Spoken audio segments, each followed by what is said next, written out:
Eu engravidei no fim, já eu tinha 20 e tal anos, hum, quase no fim porque tive dificuldade em engravidar. E depois, quando engravidei, eu era médica, não, não suspendi, nessa altura não havia qualquer hipótese de suspender,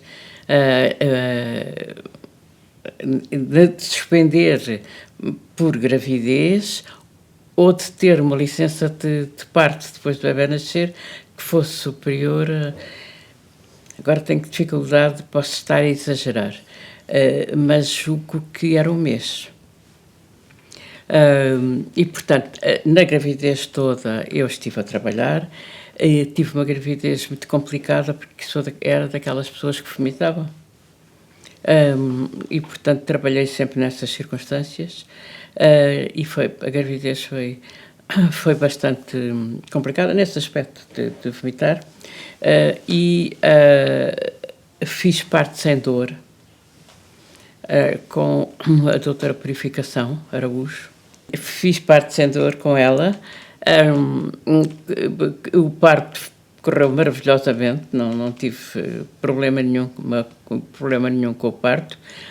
Fiz parto num hospital privado, porque naquela altura as maternidades públicas, entre elas a de Santa Maria, e eu durante o curso tinha assistido à enfermaria da obstetrícia, os partos eram tratados de uma forma muito agressiva. Gritava-se com as mulheres, se elas gritavam, ralhavam com elas, havia um clima daquilo que se chama hoje a violência obstétrica. Possivelmente as coisas corriam com certeza muito melhor do que no passado em termos de consequências para o bebê e para a mãe, de consequências na saúde, mas em termos de tratamento das pessoas era muito bruto. E foi por isso que eu escolhi ter a criança no privado.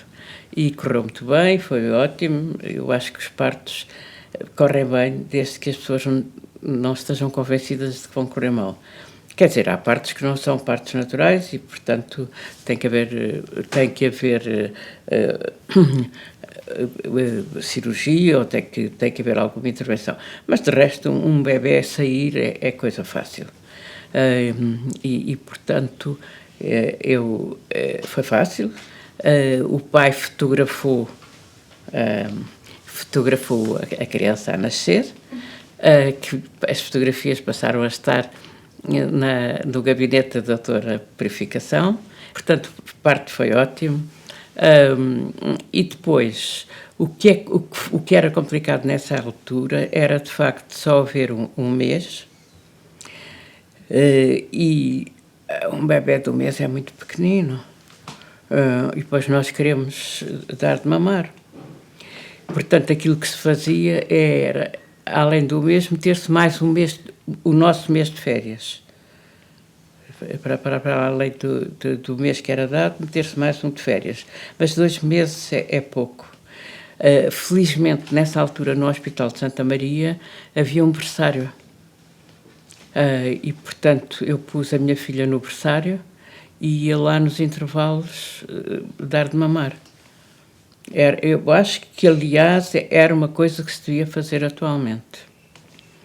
Porque é bom dar de mamar, mas, entretanto, as pessoas recomeçam a trabalhar e começa a ser, embora haja disposições nesse sentido, é um bocado difícil. E ali era fácil. Interrompíamos o trabalho onde estávamos, na consulta ou na enfermaria, e íamos dar de mamar ao bebê. Portanto, esse tempo em Santa Maria foi um tempo bom nesse aspecto. Depois nunca acabou esse berçário, quando eu, muitos anos depois, estava na direção clínica, fazia parte da direção clínica, ainda propus que se fizesse, mas depois que se voltasse a fazer isso. Mas depois havia objeções do tipo, no hospital há doenças contagiosas, pode-se contagiar as crianças, mas eu acho que a história do berçário no local de trabalho é a melhor solução. Depois, enquanto a minha filha estava lá, e eu ia lá dar de mamar, tive uma contrafé da PIDE para ir a António Maria Cardoso, porque havia duas modalidades de sermos presos, eram as contrafés, em que éramos para lá e íamos lá para ser interrogados, e depois as prisões propriamente ditas. E eu tive uma contrafé, fui à PIDE no período em que ela estava no berçário. E eu tinha 20 e tal anos e apetecia-me fazer estas coisas. E então estive lá todo o tempo a responder às perguntas, respondi pouco, que não... a indicação que nós tínhamos era de não dar grandes explicações. E disse, agora tenho que me ir embora porque tenho que ir dar de mamar à minha filha. Mas não pode ir. Não, tenho que ir embora. Ela está à minha espera, eu tenho que ir lhe dar de mamar. Então houve ali uma discussão com o inspetor, ainda estou a ver a cara dele, e eu a dizer, tenho que ir. Bom, e entre um e outro lá consegui ir voltar ao berçário, porque eu dizia, se for preciso eu vou lá, dou de mamar e volto aqui.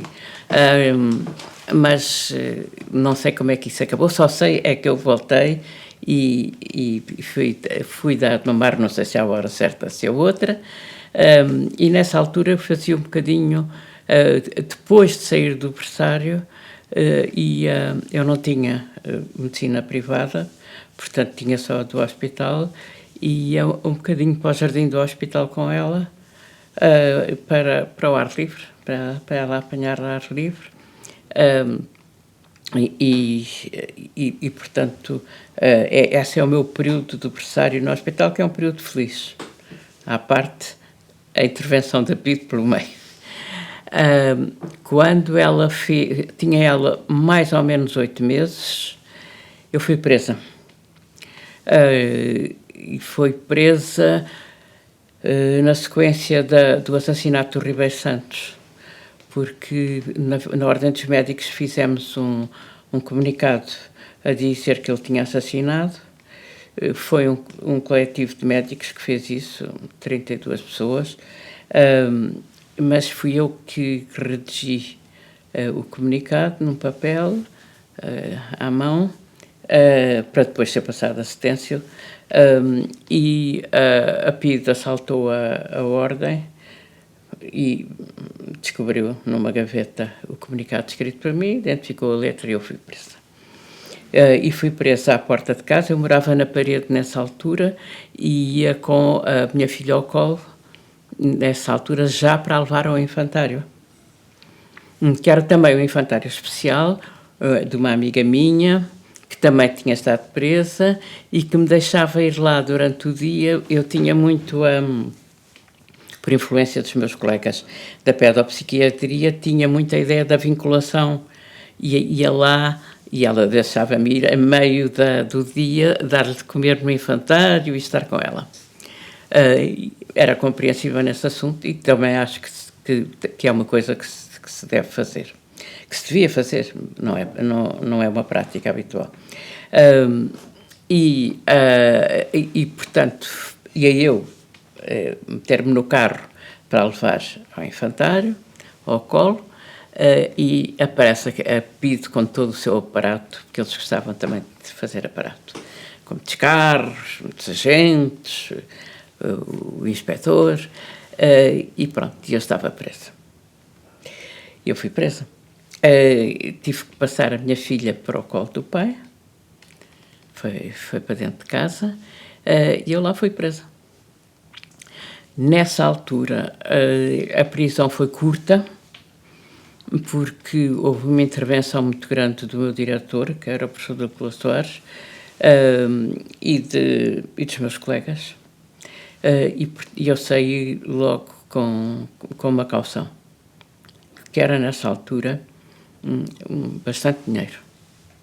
Eu pessoalmente não tinha, mas o meu marido era cardiologista, fazia eletrocardiogramas, ganhava mais dinheiro e portanto foi ele que entrou com esse dinheiro, que eu só recebi depois do 25 de Abril. e lá saí com caução. E esse foi um período, portanto, em que eu levava a minha filha para o infantário, depois ia para a escola,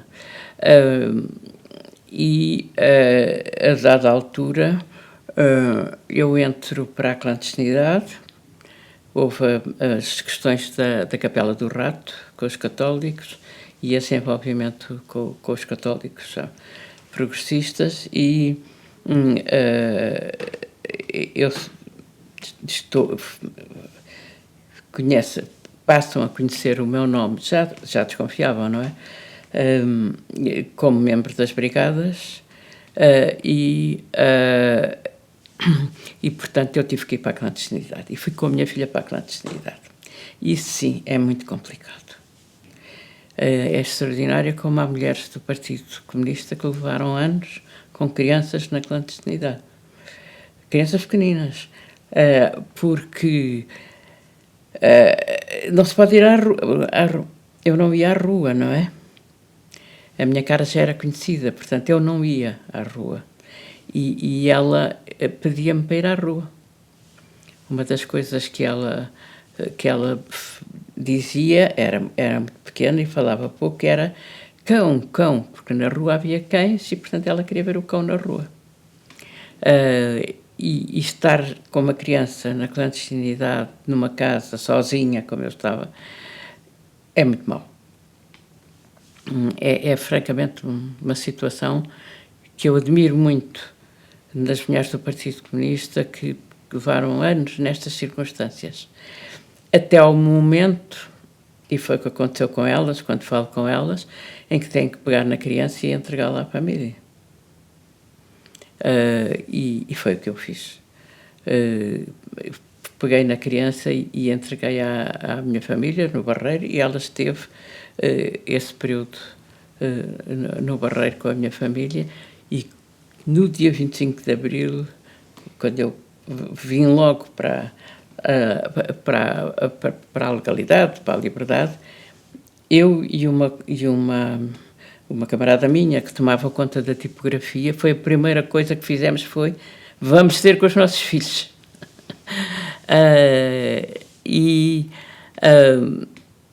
Foi a primeira lembrança que tivemos. Fiz um comunicado primeiro a dizer que íamos para a liberdade e que acabavam as ações armadas, mas em seguida foi meter-me num carro e vir buscar a minha filha, e ela não me conheceu.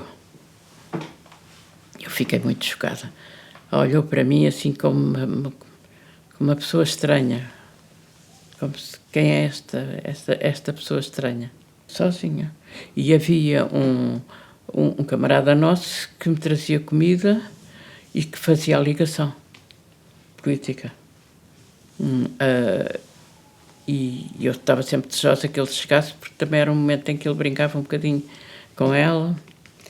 E depois, portanto, eu entrego à minha família, quando no 25 de Abril, dia 25, ela já tinha andado nas manifestações do Barreiro, ao colo dos meus camaradas do Barreiro, devia ter gostado muito dessa parte.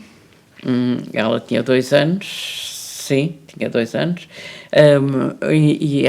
e andou por ali, na grande euforia, mas depois, quando me viu, quem é esta? E pronto, e a partir daí eu peguei nela e ela participou em todo o processo revolucionário. Eu ainda era muito pequenina, eu andava com ela ao colo, encaixava na cintura, andava comigo a vender o Revolução, foi comigo para a reforma agrária, foi comigo para as ocupações de casas, participou, e ela ainda hoje tem lembrança disso. E boa lembrança. E depois, como não tínhamos casa própria, ainda ficámos numa casa clandestina, mas depois andávamos de sítio em sítio, e a dada altura, como não tínhamos casa para pousar, resolvemos estabelecer-nos na sede do nosso partido, que era o Partido Revolucionário do Proletariado das Brigadas. E então estabelecemos-nos no sótão da sede, E era muito prático. Estávamos sempre lá e ela também, alojados no sótão. E vivemos no sótão até ao fim do período revolucionário. Não era nada participativo. Eu digo sempre que ele, do seu ponto de vista político, era ótimo, mesmo em relação aos outros que eu conhecia, não era nada machista. Pelo contrário, foi uma pessoa que sempre introduziu as mulheres nas lutas, nas brigadas, que teve muito respeito pelo trabalho das mulheres, tinha muito respeito nas reuniões pela opinião das mulheres, nomeadamente pela minha. Dentro de casa, na zona doméstica, não fazia nada que dissesse respeito. Não. Se ele estivesse aqui, já morreu, não é? Mas se estivesse aqui, dizia que não, que fazia, que punha a fralda, que brincava com a filha, mas não. E isto era eu não sei o que é que se passava com os outros, mas calculo que seria pior ainda, porque ele, ao menos do seu ponto de vista político, era muito rigoroso nesta história das mulheres, da inclusão das mulheres, mas mesmo muito, excepcionalmente. No espaço doméstico era igual aos outros, era igual aos homens da época dele e da zona dele, porque ele era da aldeia, dos confins, entre o Minho e Trás-os-Montes, e portanto era com certeza isso. Foi tudo muito mais complicado, porque eu tive várias gravidezes, queria ter um segundo filho, tive várias gravidezes durante o processo revolucionário e tive 3 abortos espontâneos, mas daqueles com muitas hemorragias, e ter que ser mesmo hospitalizada, e foi muito complicado. E com aquela vida agitada, não é? Eu acho que eram as minhas camaradas mulheres que, entretanto, tomavam conta da minha filha enquanto eu andava nestas andanças de ser hospitalizada e das hemorragias. E isso foram coisas muito difíceis, até que tive um brutal que ia morrendo, porque já depois do 25 de novembro, já depois de 75, talvez em 77, já estou a baralhar, já depois do 25, em 76, nós continuámos a fazer grandes assembleias, e havia uma assembleia em Setúbal, com a organização de Setúbal muito grande, porque metia as pessoas da Sete Nave e da Lixo Nave, e eu estava mesmo a ver que mais uma vez aquela gravidez ia correr mal. Mas telefonaram-me de lá a dizer: tens que vir à Assembleia, tens que vir. É um bocado aquela coisa da necessidade da chefe. Para a chefe dizer como é que é. E eu dizia que não, bom, e acabei por ir. E estava eu na Assembleia, com muita gente, na mesa, a presidir, mais uma ou duas mulheres também, porque nessa altura a organização de Setúbal tinha mulheres, e tive assim uma hemorragia, foi-me para as pernas abaixo, fez um charco em baixo, e lá vim. Uma delas lá me trouxe, deitada no banco de trás. Foi a purificação, mais uma vez, e uma outra colega minha que me pararam a hemorragia. Pararam, saiu o feto, que eu nunca vi, e também tive sempre para perguntar à purificação, de quem sou amiga, que feto era aquilo. E agora ela já não está em condições de se lembrar. E fiz uma hemorragia tal e não havia o meu grupo sanguíneo.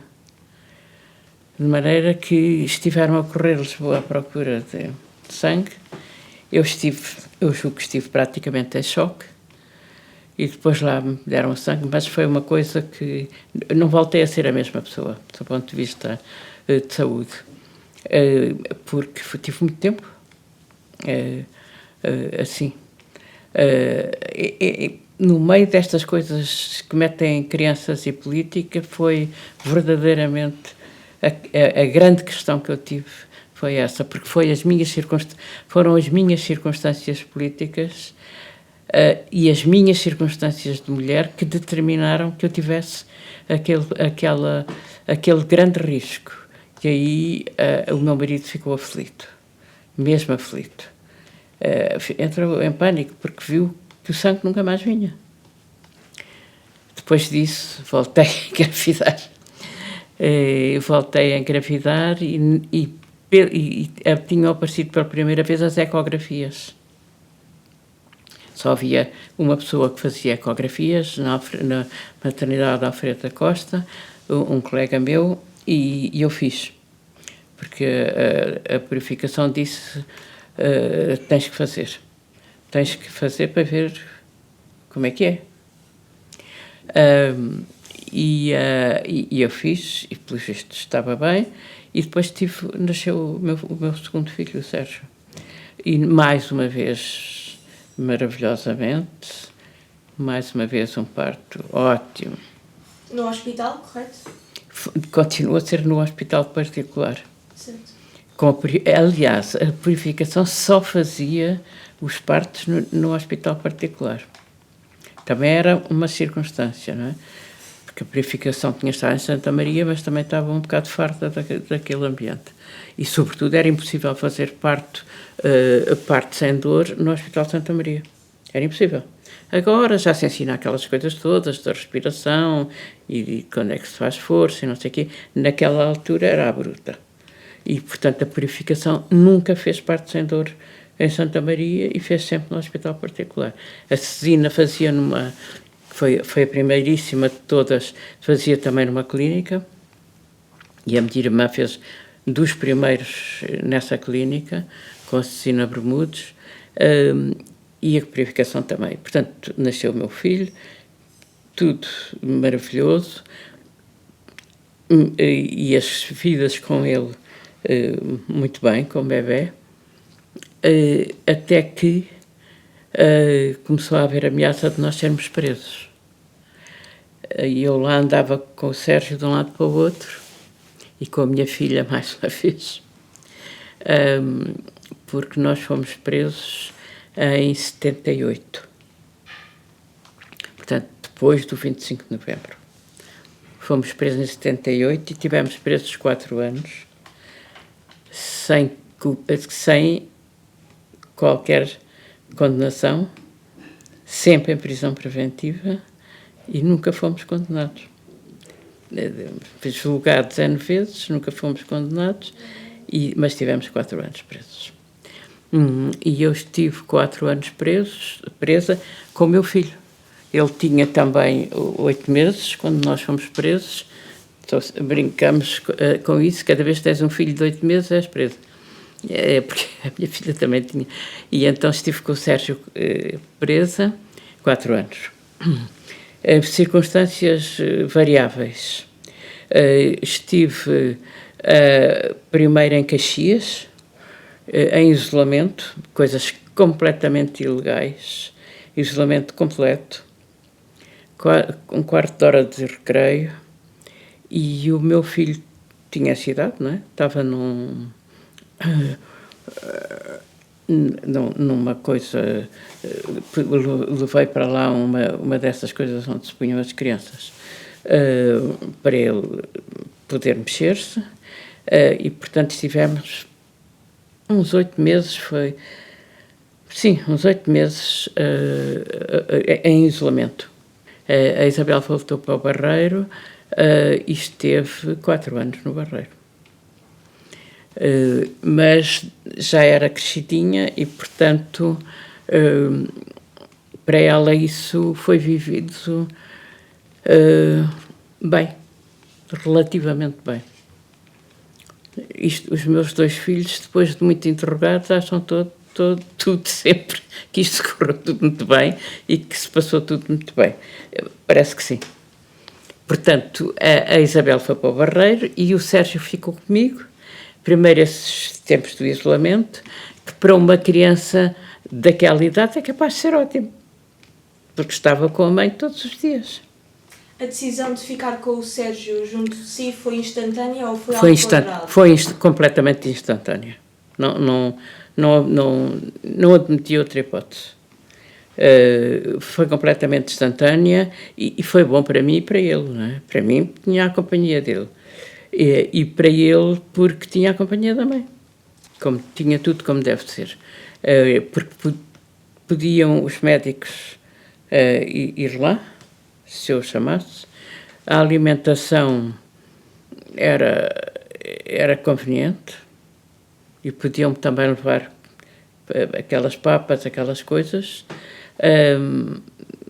Portanto, e a higiene eram fraldas, não é? Nessa altura já havia fraldas descartáveis. Eu acho que ele ainda já não pôs as outras. Com a minha filha, sim, é que punha as outras e era complicado lavar fraldas, estender fraldas, mas com ele já eram as descartáveis. E depois disso fomos para Custóias. E Custóias foi um mundo maravilhoso para o meu filho, porque era um coletivo de mulheres. Do meu grupo, camaradas minhas eram 5, e que brincavam com ele, que lhe davam de comer, que lhe mudavam as fraldas, que faziam imensas coisas, mais até do que eu. Ele dormia numa caminha ao meu lado. Não havia celas fechadas. As Custóias para as mulheres eram um regime bom. E, portanto, aí foi para ele o tempo maravilhoso de Custóias, de brincar, de estar bem. Para a minha filha também foi o tempo maravilhoso de Custóias, porque ia lá enquanto visita, muito bem tratada, e mais do que uma vez ficava lá clandestina. No fim das visitas, as visitas deixavam a minha filha. E a chefe das guardas fechava os olhos. E o diretor fingia que não sabia. E, portanto, ela ficava lá. Ficava lá e, mais uma vez, ela tinha 6 anos, 7, 8, por aí. Eram as férias dela, da escola. E ela andava na brincadeira com as prostitutas que tinham quase a idade dela, não é? Eram miúdas, coitadinhas, adolescentes, que lhe emprestavam os saltos altos, ela andava de saltos altos, que pintavam, que lhe pintavam as unhas, e ela adorava, estava com a mãe, e além disso, aquelas raparigas todas brincavam com ela. Também tem boas recordações daí. Mas, coitadinha, sofria depois de ser separada da mãe. Os meus filhos não têm a mesma infância que as outras crianças. E, sobretudo, a perspectiva de futuro. Quanto tempo é que esta gente me vai ter aqui fechada? E a minha filha estar na escola, sem mim. Para eles, sinceramente, meu filho até deu uma entrevista à Anabela Mota Ribeiro sobre isso e não tem. Ele diz ressentimento zero. E a minha filha lembra-se destes momentos de convívio com as prostitutas do Porto como coisas muito, muito engraçadas. Era um espaço muito grande, havia muitas mulheres, mas a certa altura o meu filho começou a ter muitas birras. E eu pedi a uma colega minha, que era o pedopsiquiatra, foi depois pedopsiquiatra, a diretora da Estefânia, que fosse lá para o ver. Isto foi depois de uma vinda a Lisboa, que eu já vou descobrir como é que eram as vindas a Lisboa. E ela disse-me, ele está com birras porque tu estás deprimida. Marei, trata lá disso. Julgo que não tomei nada, mas fez o possível por não mostrar cara triste, talvez, ou por não me estar deprimida. E estava, de facto, porque tínhamos vindo a Lisboa e tínhamos tido um julgamento aparatoso, na boa hora, tal e qual como os de antigamente, aliás, com os mesmos juízes antes do 25 de Abril, e condenaram-nos, depois houve anulação desse julgamento, mas condenaram-nos a 11 e 16 anos de prisão. Com um aparato brutal, na boa hora, coisa. E eu convenci, o meu marido não era sempre um otimista, dizia, agora 16 anos. Mas eu convenci-me mesmo que ia ficar 11 anos dentro da cadeia. Depois foi anulado. E aí devo-me ter mesmo deprimido. E é curioso como ela era mesmo muito boa, disse, ele chora, ele tem birras, porque tu estás deprimida. E eu agora, quando vejo crianças que têm birras, digo de vez em quando, vejam lá como é que vocês estão. Porque nessa altura, cada vez que íamos ao julgamento de Lisboa, íamos para as Mónicas. E as Mónicas eram um espetáculo. Era uma antiga cadeia. Primeiro foi um convento das Mónicas e depois transformou-se em cadeia. E era uma cadeia no estilo mais antigo que se pode imaginar. Eu fui metida numa cela à antiga, mesmo aquelas dos filmes, não é? Com grades e com uma distância assim das grades, muito estreitinha, para ficar com uma criança não dá, e então punham as crianças, aquilo parecia um filme de terror.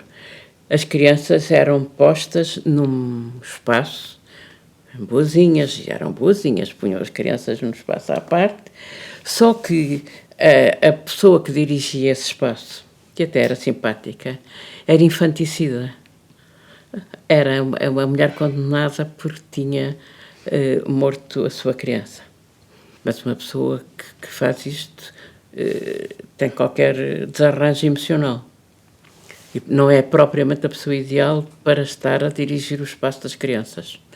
De maneira que eu e uma cigana dissemos que as nossas crianças não iam para lá, mas é que não iam de certeza. E, portanto, fizemos uma grande cena, a cigana bem agarrada à criança, o menino não vai, e o meu também não foi. E portanto, ali ficámos confinados aos espaços de isolamento. Ele já pretendia brincar, tudo aquilo era ilegal, porque eu era presa preventiva, não tinha nada que estar isolada. Fiz um protesto por escrito, fui recebida pelo diretor, que era um homem completamente psicopata, e disse-lhe, se julga que me vai esmagar, está muito enganado. Até me pode fechar 24 horas por dia, continua a não me esmagar. E ele diz, nunca se sabe. Isto a alma humana é muito complicada. E então, fechou-me, só com 15 minutos de intervalo, em que me punha no pátio, mandando recolher todas as mulheres, para eu ficar mesmo sozinha no pátio, e assim se passou nas Mónicas. Era como se fosse uma cadeia dos tempos mais antigos. Tomávamos banho no sítio onde as freiras tomavam. Havia umas banheiras especiais de mármore, e havia chuveiros. Mas a temperatura dos chuveiros era regulada por uma guarda que ficava à porta. Era a Dona Emília. Então nós gritávamos, Dona Emília, ponha um bocadinho mais quente. Dona Emília, ponha agora um bocadinho de fria. Isto eram chuveiros.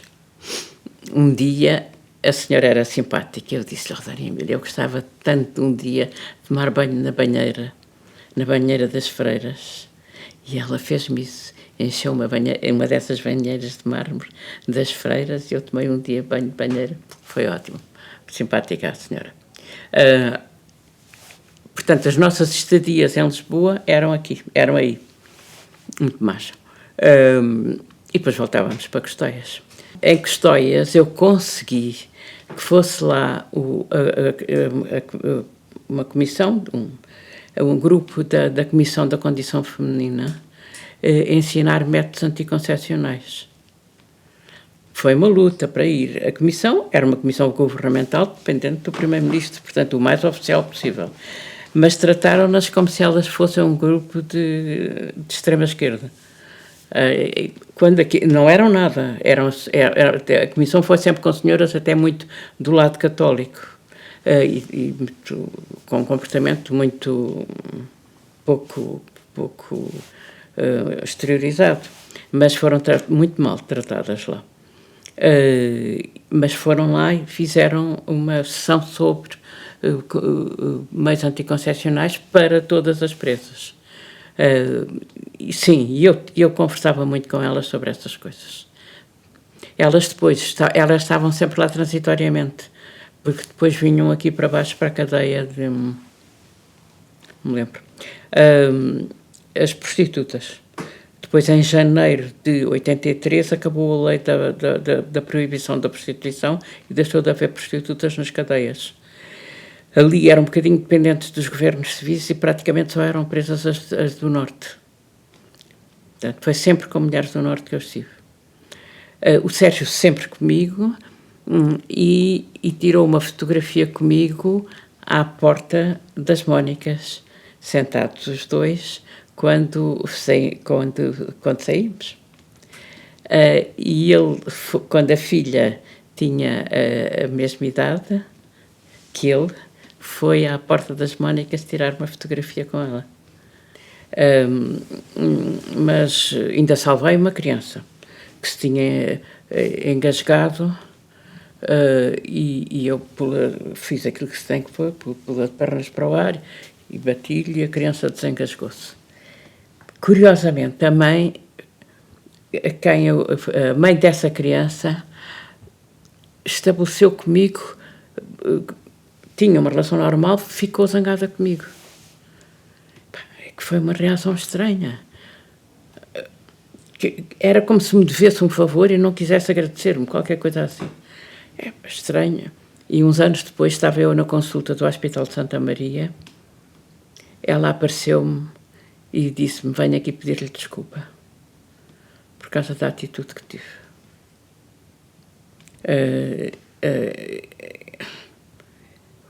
Foi um reflexo estranho, ela adorava a criança. Depois, as ciganas não se despegam dos filhos nem por nada.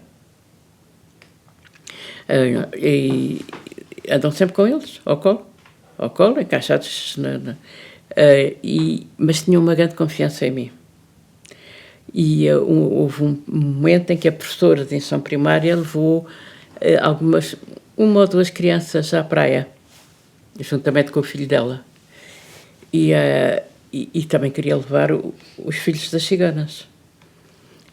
E as ciganas, não sei se era um, se era dois que lá estavam. O menino não vai. Só se for com esta era eu. Portanto, para elas eu era uma pessoa que podia ir ali à praia com as crianças. Só se for com esta. E eu disse: mas eu não posso ir. E não foi, o menino não foi.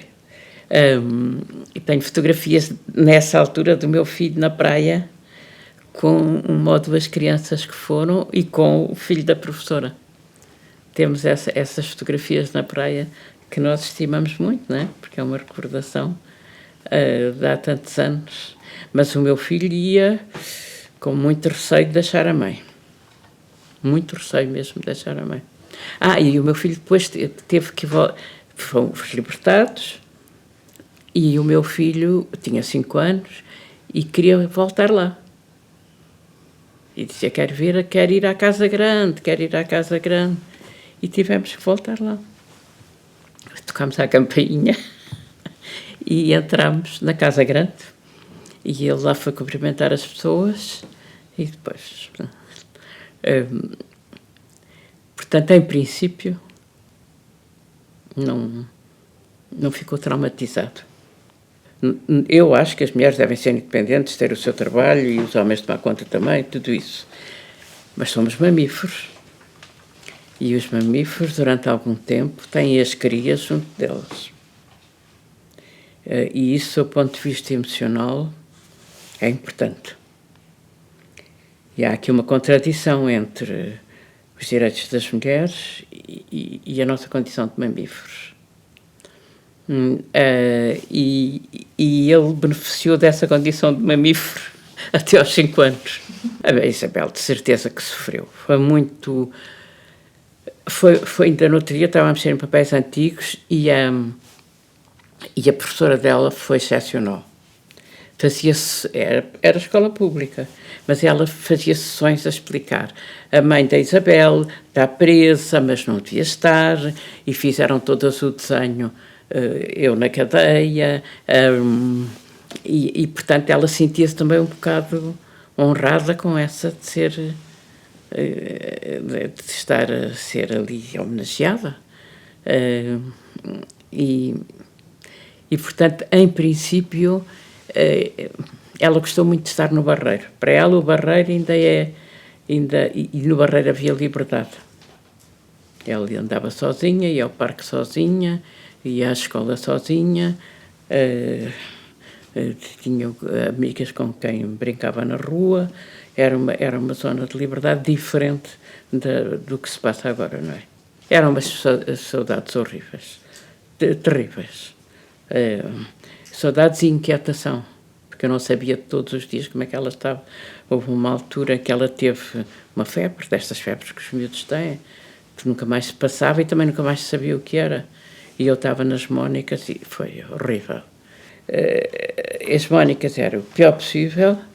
Caxias era mau porque havia uma circunstância que no corredor onde eu estava uma amiga da Vera Lagoa. A Vera Lagoa já se tinha tornado de extrema-direita, e ia lá visitar a amiga e vigiava a minha pessoa. Não era nada para fechar porque a porta estava fechada, mas se eu saía com o meu filho para o pátio ou se eu tinha visitas da minha família, ela noticiava isso no jornal O Diabo, que é um jornal que se tornou um jornal de extrema-direita, de tal modo que chegou a pôr na capa do Diabo o meu filho, com as fraldas, com as letrias debaixo das fraldas, como se as fraldas do meu filho, isto agora dá vontade de rir, mas é tão ridículo, mas isto capa do Diabo.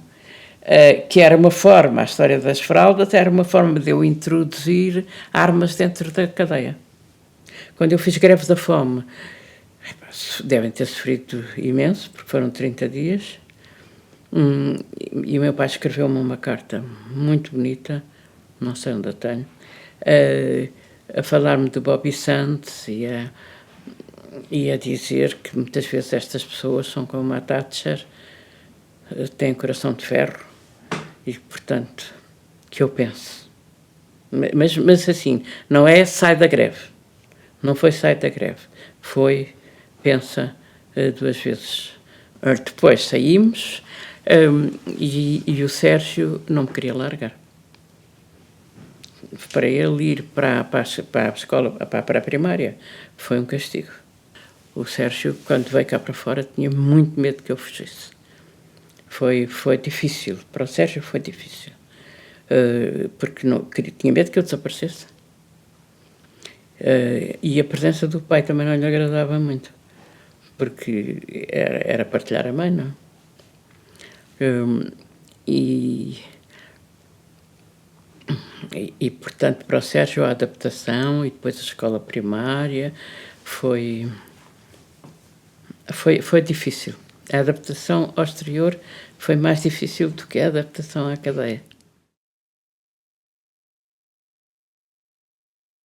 Eu tentei fazer política imediatamente. Comecei a reunir um grupo que podia ter dado o que é hoje o Bloco, porque comecei a reunir as pessoas dos trotskistas, da Luar, que ainda havia, dos que havia da minha zona, para ver se fazíamos uma coisa unitária, ainda a que chamámos Convergência, ainda reunimos bastantes vezes, ainda reuni também com as pessoas do Barreiro que mantiveram a organização, e tentei logo fazer política imediatamente. Não, e ia a reuniões com o meu filho. Muitas vezes lembro que uma vez fomos a uma reunião, já não sei de quê, mas ia tudo como se, com toda a atividade que pudesse. E o meu filho ia com o balão, teve na reunião, coitado, todo o tempo com o balão, mas eu tive atividade política imediata. Assembleias no hospital, foi importante para mim.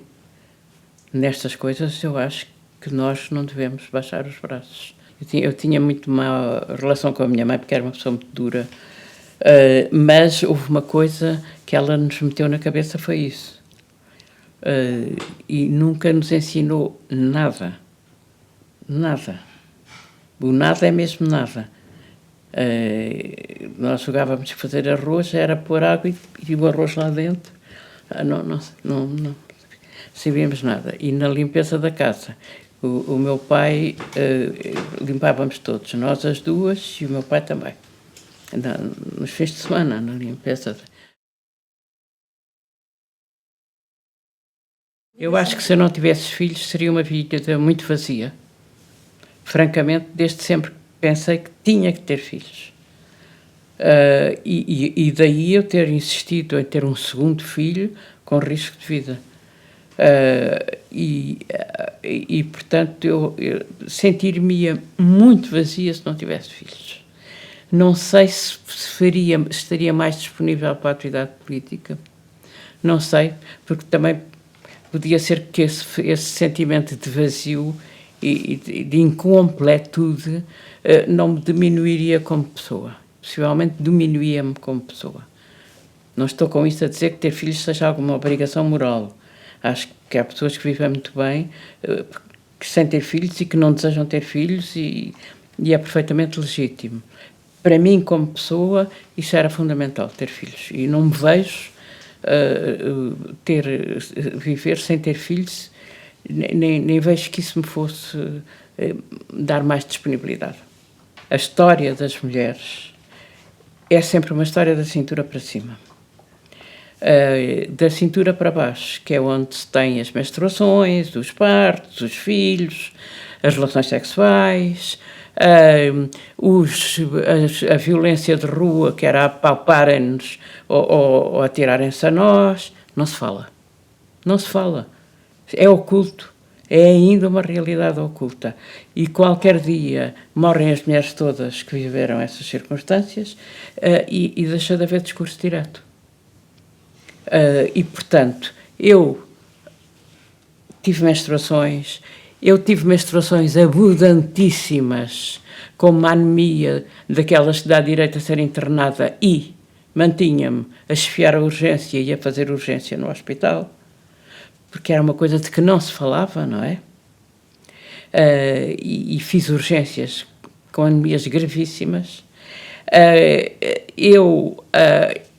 Só quando cheguei à menopausa e comecei a ter calores e a abanar-me, é que já se falava disso, e eu já era chefe de serviço, e abanava-me e dizia, estão a ver o que é que eu estou a fazer? Estou-me a abanar, porque isto é só gonadotrophinas. E como era pessoal de endocrinologia, riam-se. Mas essas coisas que dizem respeito à cintura para baixo, a perda da virgindade, que era a honra. A virgindade era a honra. Isso marcou gerações. Isso era transversal a todas as ideologias políticas. Todas, todinhas, as de esquerda. As mulheres serem um pouco mais livres em relação às relações com os homens era mal visto por todos. Essa parte está por estudar, está por relatar e a verdade é que as mulheres fecham-se muito para falar nisso. Fecham-se muito. Quando, nos anos 60 até ao 25 de abril, 74, as histórias da liberdade sexual das mulheres, ou da falta dela, das mulheres de esquerda, já não falo das outras, as outras se engravidavam eram postas na rua, Mas das mulheres de esquerda e das classes médias, é uma história que está por contar. É desconhecida. As Três Marias foi importante, mas não era agora toda a gente fala nas Três Marias e é tudo muito bem aceito, mas não era assim na altura.